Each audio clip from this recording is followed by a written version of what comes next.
ہجرت کا سفر، ہجرت کا سفر۔ السلام علیکم ناظرین، امید ہے آپ سب خیریت سے ہوں گے، اور اس وقت میں آپ کو لے کے چل رہا ہوں اس عظیم جگہ جہاں پر آپ صلی اللہ علیہ وآلہ وسلم اس دنیا میں تشریف لے کر آئے تھے، یعنی مولود النبی صلی اللہ علیہ وسلم۔ کعبۃ اللہ آپ یہاں سے دیکھ سکتے ہیں، یہ حرم شریف ہے، بیچ میں کچھ بلڈنگس آ گئی ہیں، وضو خانے وغیرہ بنا دیے ہیں، اور یہاں سے اگر آپ دیکھیں تو یہ بالکل سامنے جو ہے حرم شریف کے موجود ہے، اور اس جگہ پر آپ صلی اللہ علیہ وآلہ وسلم اس دنیا میں تشریف لے کر آئے تھے۔ وہ واقعات جن کو ہم مولود شریف کے دن یاد کرتے ہیں، پڑھتے ہیں، وہ سب معجزات، وہ ساری چیزیں سب یہاں ضرور پذیر ہوئی تھیں۔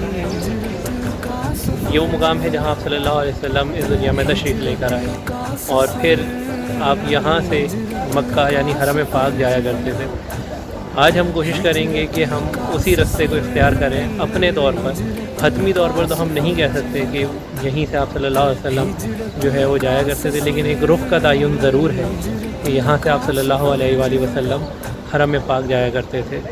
یہاں سے ہم اندازہ ہی کر سکتے ہیں کہ آپ صلی اللہ علیہ وآلہ وسلم یہاں سے جو ہے وہ تشریف لے جایا کرتے ہوں گے سامنے مکہ کی طرف۔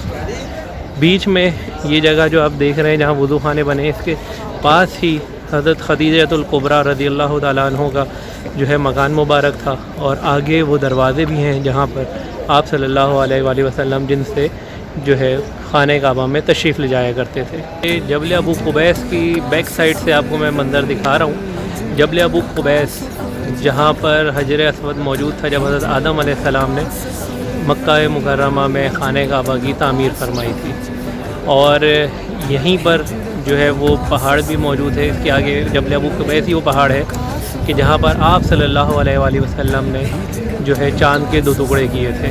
یہ سارا واقعہ اسی پہاڑ کے اوپر رونما ہوا تھا۔ میں اس کو آپ کو اگلی سائڈ سے دکھانے کی بھی کوشش کروں گا جہاں پر مسجد ہلال بھی موجود ہے۔ مسجد ہلال اسی واقعے کی یاد کے اندر بنائی گئی ہے۔ اکثر لوگ اس کو غلط جو ہے وہ پڑھتے ہیں اور اس کو مسجد بلال جو ہے وہ کہہ دیتے ہیں۔ وہ مسجد بلال نہیں، مسجد ہلال ہے، اور وہ کلاک ٹاور کی طرف ہے کہ وہ زیارتیں ہیں جن کو عموماً جب ہم آتے ہیں تو ہم نے سنا ضرور ہوتا ہے، ہمیں پتہ نہیں ہوتا کہ وہ کہاں ہیں۔ تو یہ سوچا کہ یہ بھی ایک آپ لوگوں کے لیے گائیڈ بن جائے گی جو میرے چینلز کے ویورز ہیں، اور ان کو بھی آسانی ہوگی جب وہ یہاں وزٹ کریں گے، اس معلومات کے ذریعے وہ بھی ان مقامات کو زیارت کر سکیں گے۔ یہ شاید وہی گلیاں ہوں گی یہاں پر جہاں پر آپ صلی اللہ علیہ وسلم جو ہے یہاں سے حرم شریف کے اندر داخل ہوا کرتے ہوں گے۔ شاید یہ وہی گلیاں ہوں گی، وہی جگہ ہوگی جہاں پر آپ صلی اللہ علیہ وسلم جو ہے وہ مکے میں جایا کرتے ہوں گے۔ یہ ساری جگہ، یہ سارا منظر، یہ جو آپ دیکھ رہے ہیں جگہ آگے، یہاں کہیں پر جو ہے وہ مکان حضرت خدیجہ کا موجود تھا جہاں پر جو ہے آپ صلی اللہ علیہ وسلم بعد میں رہائش پذیر ہوئے، اور یہاں سے بھی آپ جایا کرتے تھے۔ تو ہم یہ اندازہ کر سکتے ہیں، یہ اندازہ ہی ہے، حتمی تو ہم نہیں کہہ سکتے کہ یہ وہ جگہیں ہیں، یہ وہ مقامات ہیں جہاں سے آپ صلی اللہ علیہ وآلہ وسلم کا گزر ہوا ہوگا۔ وہ مکے کا ہر ذرہ مقدس ہے، محترم ہے، مگر وہ مقام، وہ جگہیں زیادہ عظمت والی ہیں جہاں پر آپ صلی اللہ علیہ وآلہ وسلم کے قدم مبارک لگے۔ یہ وہ گیٹ ہیں جو منسوب ہیں کہ یہاں سے آپ صلی اللہ علیہ وآلہ وسلم جو ہے وہ تشریف لے جایا کرتے تھے کعبے کی طرف۔ یہ دیکھیں ان گیٹ کے اوپر گیٹ نمبر 14 ہے، اور اس پہ لکھا بھی ہے النبی گیٹ۔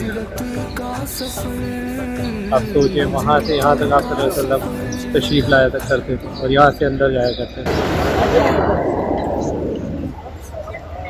یہاں پر سیدنا صدیق اکبر رضی اللہ تعالیٰ عنہ کا مکان مبارک تھا، اور یہاں پر اب اوپر ایک مسجد قائم کر دی گئی۔ یہ مسجد حضرت ابوبکر صدیق رضی اللہ تعالیٰ عنہ کے نام سے منسوب ہے، اور یہاں پر آپ کا گھر تھا۔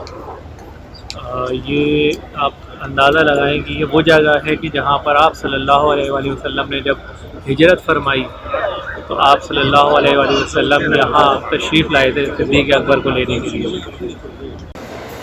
یہ مسجد ہے، صدیق اکبر سے منسوب، یہاں آپ کا گھر تھا، اور یہاں پہ آپ کی رہائش تھی۔ ہجرت مبارک عمل تھا، خدا کی رضا